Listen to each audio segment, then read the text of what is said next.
hər anda oxusa çox inkişaf eləyə bilməyəcək. Nə istədiklərini bilməmək problemi var. Balım bura düşürdü yazır. Iceberg'in görünən tərəfi deyil də, görünməyən tərəfləri də var. Kampus həyatı gözləyirsinizsə biraz üzülə bilərsiniz. UNEC ən ana seçimlərdən biridir.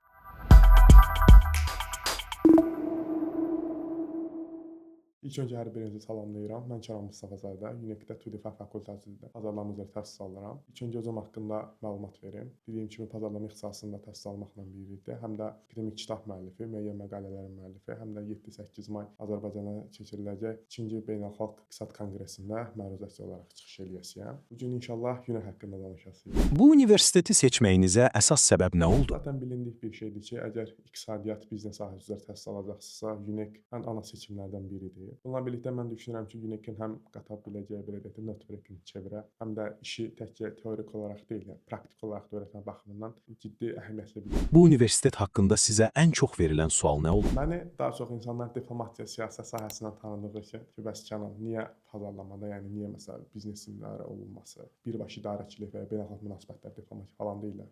Marketing. Sualın cavabını ilk öncə səsləndirdiyim gibi. Sizcə sizin ixtisasınızı seçən birinci kurs tələbələri ən çox hansı mövzularda yanılırlar? Nə istədiklərini bilməmək problemi var. Bu təkcə bizim pazarlama ixtisasına əlaqəli deyil. Tələbə ixtisasa qəbul olur, amma nə üçün qəbul olduğunu bilmir. Belə deyək də bu ixtisasın balı çoxdur yazır və ya balım bura düşürdü yazır. Bu belə olmadığını düşünürəm. Yəni insan bilməlidir ki, mən bunu niyə oxuyuram?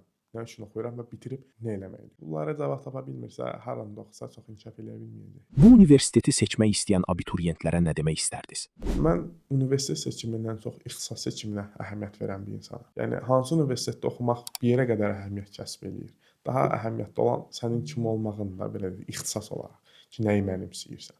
Təbii ki, ən gözəl odur ki, yaxşı ixtisas, yaxşı universitetdə bitirəsən. Amma belə də çalışın ixtisas seçin, yəni universitet ikinci plandır. Amma UNEC-ə gəlirsinizsə, şübhəsiz ki, hansı fakültəyə gəlirsiniz, gəlin, hansı ixtisasa gəlirsiniz, gəlin, akademik kadr olaraq belə, akademik heyət olaraq sizi möhtəşəm insanlar gözləyir. Siz orada özünüzü necə doğrulda bilərsiniz, o artıq sizin özünüzdən asılıdır. Kampus həyatı gözləyirsinizsə biraz üzülə bilərsiniz. Ən çox da belə deyək, əgər gənclik korpusudur, Səmaşqı korpusudur. Nizami korpusudur, şəhər-şəhərdir. Burada yenə müəyyən qədər kampus həyatı sizi gözləyir. Amma digər korpuslarda çox əfsuslar olsun ki, belə bir ciddi şəraitimiz yoxdur. Amma belə deyək də, sosiallaşmaq baxımından, həm tədbirlər, həm UNEC-in özünün coffee shopu, kitabxanaları, bu baxımdan bayağı yəni qatqılıdır.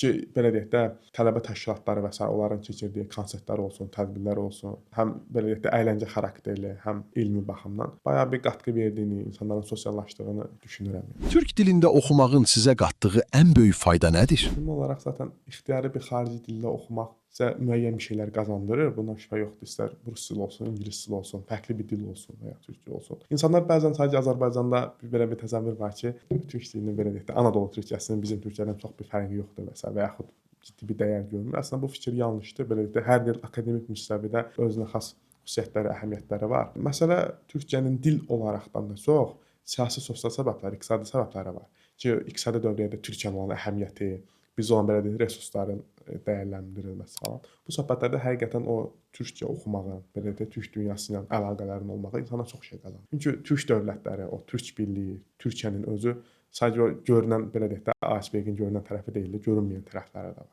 Bunlarla iç-içə olmaq, hamısı belə deyək də, bizdən olanlardır da. Məsələn, bizdə İSE tələbələri var, ingilis dilində oxuyurlar. Adamların işlədikləri dövlətlər daha çox Avropa. Bu açıq bir reallıqdır ki, Avropalı səni özündən saymır. Amma burada hamı belə deyək də, türk dövlətləri, türklər hamı bir-birinə qardaş gözü ilə baxır. O səmimiyyət həqiqətən hiss olunur. Bu həm iqtisadi dövrələrdə açıq bir belə deyək də, problem olaraq tanımadığın bir adamla iş görməkdənsə öz tanıdığın belə deyək insanlarla iş görmək daha yaxşı. Həm daha səmimidir. Bu cəhətdən həm də akademik belə deyək də verdiyi baz olaraq da mən türk dilinin, türkçə təhsilinin tərəfdarıyam. Əgər məqsədiniz belə deyək türk dövlətləri ilə işləməkdirsə, o perspektivdən baxmağa çalışırsa spesifik olaraq çox böyük qatqısı olacaq. Və məqsədiniz daha çox Avropa yönündə, Qərb yönündədirsə, İSE tələbəsi olmaq da hər bir işlidir. Bəs iş imkanlarına təsir göstərir? Mən ciddi qatqısı olduğunu düşünürəm. Çünki hal-hazırda ən basitindən belə deyək də Türkiyə özü inkişafını get-gedə artırır və bizim Türkiyə ilə birbaşa əlaqəmiz biz bitirəndə bizdə ikili diplom olaraq gedir. Biz həm də Türkiyə Araşdırmalar Vəkilindən müəyyən diplom əldə edirik sənədi təhsilimiz haqqında. Ki bu bizə Türkiyədə karyera başlamaq üçün ciddi bir əhəmiyyət verir, həm magistr olaraq həm əhəmiyyətlidir. Yəni o baxımdan zaten inkişaf eləyir, get-gedə sahələr çoxalır və get-gedə Türkiyə qlobal güc olmağa çevrilir. Təbii ki, orada belə deyək də, karyera qurmaq ciddi bir əhəmiyyət verir. Bizdə insanlar belə düşünür ki, olanın dalınca gedir. Belə deyək də, bu gün ola bilər ki, Amerika ciddi bir gücü var, Avropanın ciddi bir gücü var, amma orada artıq zaten tutan tutub. Siz biraz belə deyək də, uzaq görən ola bilsəz ki, kim hara gələcək bunu görə bilib, öncədən oradan yer tutsaz, o belə deyək də, dövlət qalxdıqca siz də qalxmış olursunuz. O perspektivdən ciddi bir yatırım var. Son olaraq bizə və abituriyentlərə nə demək istəyərdi? Təhsili sadəcə belə deyək də, uğurlarınıza gedən bir körpü olaraq görün. Ola bilər ki, balınız az olsun, istədiyiniz yerə qəbul olmaya biləsiniz və s. və s. və s. və s. İlkin olaraq özünüzü çözməyə çalışın.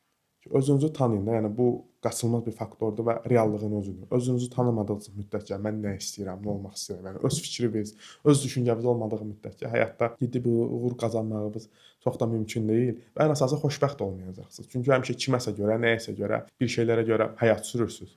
Bu nə sizə real nəticə verməyəcək. Əldə etdiyiniz nəticədə sizə xoşbəxt eləməyəcək, çünki zaten sizin məqsədiniz o deyil. Özünüzü tanıyın. Heç vaxt başlamaq üçün gec deyil. Bu şablonik bir cümlədir, amma həqiqətən doğrudur. Zaten bu videonu izləyənlərin çoxu gəncdir zaten. Nə yaşınız var ki, nə itirəsiz də ki, həyat elə bu yaşlarda başlayır. Əgər indiyə qədər nəsə qazanmısınızsa da, belə deyək də, belə bir abituriyentin qazanacağı və yaxud bir tələbənin qazanacağı ortalamasının yüksək olmağı, balının yüksək olmağı, bunu düzgün dəyərləndirin. Əlinizdə olanı, söhbət mən 700 bal yığmışam, mən 300 bal yığmışamdan deyil, əlimdə olanı necə düzgün dəyərləndirə bilərəm məsələdir. Ən düzgün seçim eləməyə çalışın. Bunun da təməli yenə özünüzü tanımaqdan. Özünüzü tanısanız həqiqətən çox şey dəyişir.